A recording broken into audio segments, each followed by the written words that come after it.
Breaking news. Srikakulam జిల్లా నందిగాం జాతీయ రహదారిపై ఘోర రోడ్డు ప్రమాదం జరిగింది.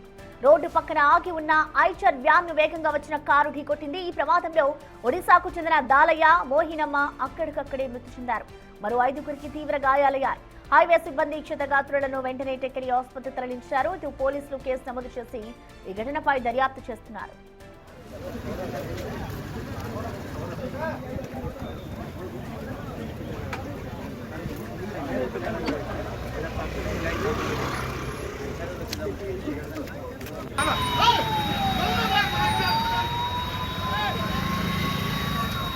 बाइक वाला चलो ए भाई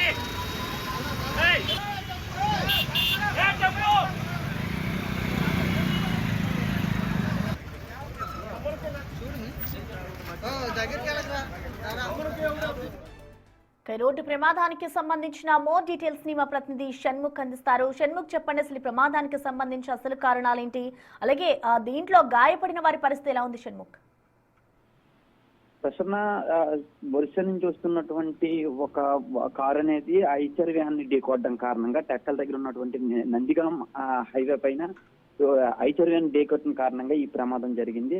అయితే ఒరిస్సా నుంచి వస్తున్నటువంటి వ్యాన్ లో ఓ పేషెంట్ ఉన్నారా, ఆయన్ని అర్జెంట్ గా శ్రీకాకుళంలో అడ్మిట్ చేయాలి, బ్రెయిన్ డెడ్ అయింది, శ్రీకాకుళంలో అడ్మిట్ చేయాలి అని చెప్పి అర్జెంట్ గా తీసుకుని వస్తున్నటువంటి పరిస్థితి. నిన్న రాత్రి 2:30కి అతివేగంగా అర్జెంట్ గా అడ్మిట్ చేయడం కోసం అతివేగంగా వస్తున్నటువంటి ఆ కారు ఏదైతే ఉందో అది నందిగాం దగ్గర ఉన్నటువంటి ఐచర్ వ్యాన్, అంటే ఆ వ్యాన్ కూడా రిపేర్ అయిన కారణంగా రోడ్డు పక్కన ఒక సైడ్ గానే ఆపి అక్కడ పెట్టినటువంటి పరిస్థితి. దాన్ని వీళ్ళు చూసుకోకుండా, అంటే నిద్రమత్తులో ఉన్నారా లేదంటే ఇంకా అర్జెంట్ గా అడ్మిట్ చేయాలనే వేగంతో అతివేగంతో వచ్చారా అనేది ఇంకా తెలియాల్సి ఉంది ప్రసన్న.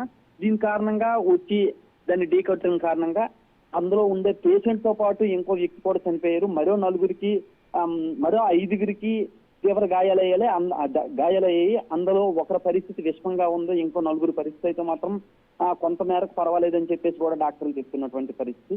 దీనిపైన పోలీసులు కూడా కేసు నమోదు చేసి విచారణ చేస్తున్నటువంటి పరిస్థితి ఉంది Prasanna. Right, thank you Shanmukh.